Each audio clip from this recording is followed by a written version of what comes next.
நவீன்குமார் பழனிவேல் டைரக்ஷன்ல சமுத்திரகனி, சிவதா, மூனார் ரமேஷ், ராஜ் திரந்தாஸ், சுந்தர் பாண்டியன், பிரேம், கொற்றவை நடிச்சு ஜி5ல இப்போ ஸ்ட்ரீம் ஆயிட்டு இருக்க சைக்கோ கிரைம் த்ரில்லர் சீரீஸ் தான் தடயம். மிட் நைட்ல எல்லாரும் தூங்கினதுக்கு அப்புறம் வீட்டுக்குள்ள கொள்ளையடிக்கிற மாதிரி புகுந்து கொள்ளையடிக்காம அந்த வீட்டில் இருக்கிறவங்களையே ஒரு டிஃப்ரெண்டான பேட்டர்ன்ல எந்த விதமான தடயமும் மிச்சம் வைக்காம கொடூரமா கொலை பண்றாங்க. இதே பேட்டர்ன்ல ஒரு சில கொலைகள் தொடர்ந்து நடக்க ஆரம்பிக்க இந்த கொலைகளுக்கு பின்னாடி இருக்க மோட்டிவ் என்னன்னு Samuthirakani, Sivada and gang இன்வெஸ்டிகேஷனை start பண்ண கில்லர்ஸ் அவங்க கையில கிடைக்கிறாங்களா இல்லையா, ஃபைனலா என்ன ஆகுதுங்கிறது தான் தடயம். இந்த சீரீஸ்ல மொத்தம் 6 எபிசோட்ஸ்.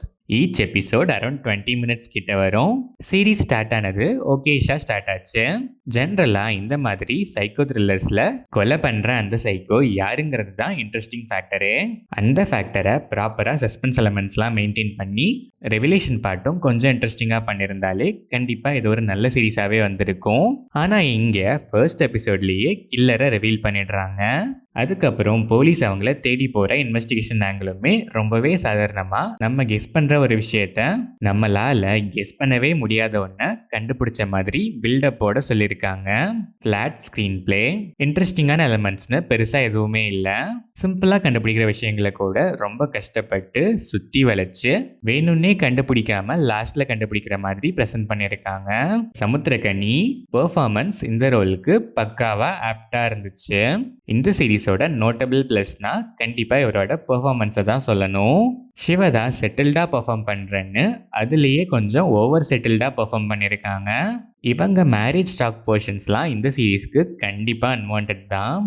வேணும்னே கொஞ்சம் எக்ஸ்ட்ராவா ட்ராக் பண்ண யூஸ் பண்ணியிருக்காங்க. மூனார் ரமேஷ் சில சீன்ஸே வந்தாலும் கொடுத்த வேலையை கரெக்டாகவே பண்ணியிருக்காரு. ராஜ் திரந்தாஸ், சுந்தர பாண்டியன், பிரேம், கொற்றவை அண்ட் அதர் ஆர்டிஸ்ட்ஸில் சில பேர் ரீசெண்டாகவே பெர்ஃபார்ம் பண்ணியிருக்காங்க. சில பேர் ஏதோ கடனுக்கு பண்ணணுமேனு பண்ணியிருக்காங்க. டெக்னிக்கலாக பார்த்தா சினிமாட்டோகிராஃபி, கலர் கிரேடிங்லாம் ஓகேஷா, விஷுவல்ஸ் சில கிளிச்சஸ் தவிர டீசெண்டாகவே இருந்துச்சு. மேக்கிங் குவாலிட்டி அந்தளவுக்கு இம்ப்ரெசிவாக இல்லை. சாங்ஸ் அண்ட் பேக்ரவுண்ட் ஸ்கோர் சில இடங்களை தவிர மோஸ்ட்டாக இன்டென்ஸ்னு சொல்கிற அளவுக்கு இல்லைனாலும் டீசெண்டாகவே இருந்துச்சு. எடிட்டிங் பேட்டர்ன் ஓகேஷ். ஓவராலாக பார்த்தா சிம்பிள் ஸ்டோரி லைன்னாலும் சைக்கோ கில்லர் ஜானருக்கு ஆப்டான ஸ்டோரி லைன் தான். ஆனால் ஸ்க்ரீன் பிளேல சுத்தமாகவே சொதப்பிட்டாங்க. கில்லரை ஃபர்ஸ்டே ரிவீல் பண்ணிட்டு ஒரே பாயிண்ட்ல ட்ராக் பண்ணிட்டே போனது ரொம்பவே ஃப்ளாட்டான ஒரு ஃபீல் தான் கொடுத்துச்சு. இன்வெஸ்டிகேஷன் ஆங்கிள் நம்மளே இதை விட எவ்வளவோ பெட்டராக யோசிப்போமே, கண்ணு முன்னாடி தானே இருக்கு, இதையே பார்க்க மாட்டேங்கிறாங்கிற ரேஞ்சில் தான் இருந்துச்சு. சில எமோஷன்ஸ் கனெக்ட் ஆச்சு.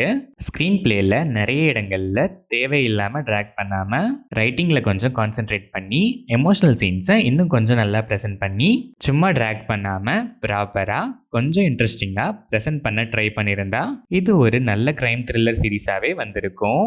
ஆனால் இப்போது ஃப்ளாட் லாஜிக்லெஸ் ஸ்க்ரீன் பிளேயோட வந்திருக்க ஒரு ரொம்பவே ஆவரேஜான சீரீஸ் தான் இந்த தடயம். இன்ட்ரெஸ்டிங்காக எதுவும் இல்லைனாலும் பரவாயில்ல, பார்ஷியலாக டைம் பாஸ் ஆனால் போதுங்கிற மைண்ட் செட்டில் இருக்க ஆடியன்ஸ் ஒன்ஸ் ட்ரை பண்ணி பார்க்கலாம்.